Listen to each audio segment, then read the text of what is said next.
ওই সব জমি আমার দাদার। ওই যে ওই দিক দিয়ে দেখেছেন, ওই সব জমি গাড়ি ঘোড়া সব আমার দাদার। আপনাদেরকে দক্ষিণ কোরিয়ার মনোমুগ্ধকর ও প্রকৃতির সৌন্দর্যে ভরা একটি দ্বীপ নামিসম, এই দ্বীপে নিয়ে আসলাম। আমরা 4 জন বন্ধু মিলে গতকাল বেড়াতে আসছিলাম। আপনাদেরকে 2টি পর্বে নামিসমের পুরো ভ্রমণটা উপস্থাপন করব ইনশাল্লাহ। চ্যানেলটি সাবস্ক্রাইব করে বেল আইকন প্রেস করে সঙ্গেই থাকুন। চাকরি বাকরি কি করা যায়? তোমার চাকরি ভালো করে দেখাশোনা করো, গাড়ি ঘোড়া সব বকি খেয়ে চলে যায়, তুমি কি করো এখানে? ভালো করে দেখবো স্যার। এখান থেকে 2টি উপায়ে নামিসমের মূল ভূখণ্ডে যাওয়া সম্ভব। ফেরির জন্য আমরা অপেক্ষা করতেছি, আর কেবল কারের মাধ্যমেও এখান থেকে যাওয়া সম্ভব নামিসমে। তো আসুন আমরা ফেরির ঘাটের দিকে যাই।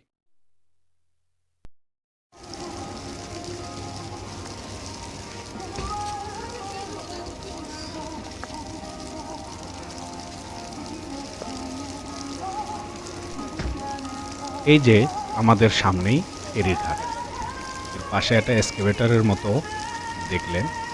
এইটা দ্বারাই নদীর মধ্যে কখনো বরফ জমে গেলে সেই বরফগুলোকে ভেঙে দেয়। এখন আমরা এই দিকে যাচ্ছি। এই যে সামনে দেখতে পাচ্ছেন, এইটা হচ্ছে কেবল কারের স্টার্টিং পয়েন্ট। এখান থেকে কেবল কারের মাধ্যমে নামিসমের মূল ভূখণ্ডে যাওয়া যায়।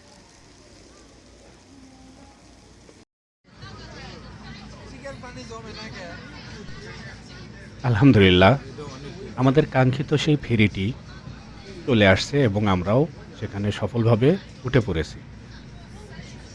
এখানে কত টাকা ভাড়া, এখানে আসতে কত টাকা লাগে, এগুলো আসলেই বলা তেমন ঠিক হবে না, কারণ খুবই সামান্য টাকা লাগে এগুলো কোরিয়াতে ভ্রমণ করতে, বা কোরিয়ার গাড়ির ভাড়া যেগুলো, এগুলো খুবই অল্প। সুতরাং এগুলো ম্যাটার করে না। আপনার ভ্রমণের উদ্দেশ্য বা ভ্রমণের মন মানসিকতাই এখানে বড় মুখ্য বিষয়। আমি আমার ছাত্রদেরকে সবসময় ভ্রমণ করতে উৎসাহ দিই, কারণ সপ্তাহে 5 দিন কাজ করার পরে 1 দিন বা 2 দিন রেস্ট থাকলে 1 দিন ভ্রমণের মাধ্যমে কাটালে মন মানসিকতা ভালো হয়ে যায়। সুতরাং ভ্রমণের বিষয়ে সবাই একটু যত্নবান হবেন। নামিসম ভ্রমণের 2টি পর্বের মধ্যে আজকে প্রথমটা চলতেছে। এই যে দেখেন, নামিসমের কিছু অংশ আমরা দেখতে পাচ্ছি অলরেডি, আর অল্প কিছুক্ষণের মধ্যে আমরা নামিসমের মূল ভূখণ্ডে পৌঁছে যাব ইনশাল্লাহ। গতকাল আমরা এই নামিসমের মূল গেটের পাশেই, অর্থাৎ এই টিকিট কাউন্টারের পাশেই আমরা একটা হোটেলে ছিলাম। তবে সবাই একই বয়সের ছেলেপেলে থাকার কারণে আমরা রাত অনেক পর্যন্ত গল্প আড্ডা এগুলো করার ফলে সকালে উঠতে একটু লেট হয়, যার কারণে আমাদের প্রথম ফেরিটা মিস করি আমরা। একটু পরপরই ফেরি আসে, তারপরেও আমরা যাইতে একটু লেট হয়ে গেছে আমাদের।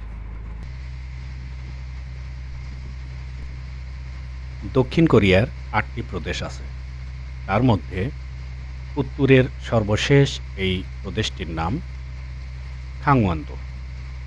আর এই খাংওয়ান্দো প্রদেশটি ভ্রমণের জন্য একদম পারফেক্ট একটি জায়গা। এখানে পাহাড়, নদী, সমুদ্র সব কিছুই একসাথে দেখা মেলে। এই যে দেখেন, এই ফেরিটা ফেরত আসতেছে। যারা আগেই পৌঁছেছিল তারা পুরোটা উপভোগ করার পরে এই ফেরির মাধ্যমে আবার রিটার্ন চলে আসতেছে, আর আমরা সবেমাত্র যাইতেছি। খাংওয়ান্দো প্রদেশে আসার পরে সবাই খাবারের মেনুতে ডাকখালবি একবার ট্রাই করবে। আমি আশা করি আপনি পুরো কোরিয়াতে যেখানেই যান, এই খাংওয়ান্দোতে যে ডাকখালবিটা খাবেন এই রকম মজা অন্য কোথাও পাবেন না।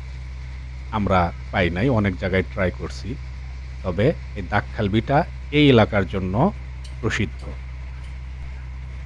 আমরা এখন যেই নদীতে যাচ্ছি এই নদীর নাম হানগাং। আর এই নামিসমের চারিদিকে এই হানগাং দ্বারাই বেষ্টিত অর্ধচন্দ্রাকৃত এই দ্বীপ নামিসম। আলহামদুলিল্লাহ, অবশেষে আমরা আমাদের গন্তব্য নামিসমের মূল ভূখণ্ডে ফেরি থেকে নামলাম। আর এখানে নামার পরে দেখেন বরফগুলো স্তূপ করে রাখা আছে। কি পরিমাণ বরফ এখানে জমায়িত হয়েছে। তুষারপাত হচ্ছে, এর মধ্যেই আমাদের ঘোরাফেরাও চলবে ইনশাল্লাহ। দেখেন এই ফেরিগুলোতে আমার প্রাণের দেশ বাংলাদেশের পতাকাও শোভা পাচ্ছে, যেটা দেখে মনটা আসলেই ভরে গেছে আমার। আর দেখেন আমার এই বন্ধুগুলো ছবি তোলা নিয়ে ব্যস্ত হয়ে গেছে অলরেডি। এদের কাজই যেখানেই যাবে শুধু ছবি তোলা আর ছবি তোলা। এই যে বরফগুলো এখানে দেখেন জমায়েত করে রাখা আছে। আর এই ফেরিটাই একটু পরে ছেড়ে দেবে এখান থেকে। যাদের দেখা শেষ তারা বাম পাশেই আমাদের এখানে লাইনে অপেক্ষা করতেছে ফেরিতে ওঠার জন্য। একটু পরেই ফেরিতে সবাই উঠে যাবে। আর ওই যে ওপর দিয়ে তার দেখতে পাচ্ছেন, ওই তারটাই হচ্ছে কেবল কার। এই যে ফেরিতে ওঠার জন্য সবাই সিরিয়াল ধরে দাঁড়িয়ে আছে। এরা ফেরিতে উঠে ওই পাশে চলে যাবে, এদের দেখাশোনা শেষ হয়ে গেছে। এইটা হলো নামিসমের মূল গেট। হ্যাঁ, আমাদের এই আকাশিটা বলে গেল যে বাম পাশেই আমাদের ছবি তোলার জন্য ভালো জায়গা আছে, দেখার জন্য খুব ভালো একটা স্থান আছে, জায়গা আছে। আসেন আমরা আগে এইটা দেখে তারপরে মূল গেটের মধ্যে আমরা ঢুকবো। এই যে এখানে লেখা আছে মূল ফটক বা মূল গেট। আমরা এখনই এখানে ঢুকতেছি না, একটু বাম সাইডে আমরা একটু সুন্দর একটা সিনারি আছে, এটা দেখব আগে, তারপরে আমরা ভেতরে প্রবেশ করব ইনশাল্লাহ। আসুন আমরা বাম সাইডের দিকে যাই। এই যে দেখেন বাম সাইডে এগুলো কৃত্রিমভাবে জমায়েত করে রাখা বরফখণ্ড, তবে নিচেরগুলো অরিজিনালি বরফের স্তর। তবে ওই যে পেছনে দেখেন পাহাড়ের মতো হয়ে আছে, এটা বিশাল উঁচু, এইটা তৈরিকৃত। এইটা তারা বরফের আকৃতিতে তৈরি করে রাখছে। আর এই জায়গাটা দেখেন মাশাআল্লাহ কত সুন্দর করে বরফের একটা পাহাড় এখানে তারা বানিয়েছে।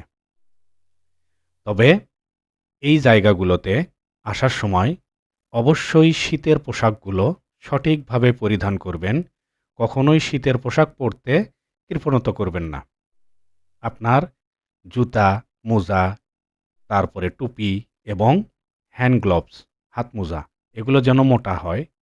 আর সেগুলো যেন বরফ নিরোধক হয়, অর্থাৎ বরফেই একটু ছোঁয়া পেলেই যেন ভিজে না যায়, তাহলে আপনি বেশিক্ষণ টিকতে পারবেন না এখানে। এখানে দেখা শেষ, চলুন আমরা এখন একটু ভেতরে যাই। এইটা হচ্ছে নামিসমের মূল গেট পার হওয়ার পরই এই অংশটা দেখতে পারবেন। আমরা এই ভ্রমণটা 2017 সালের জানুয়ারি মাসের 29 তারিখে করেছিলাম।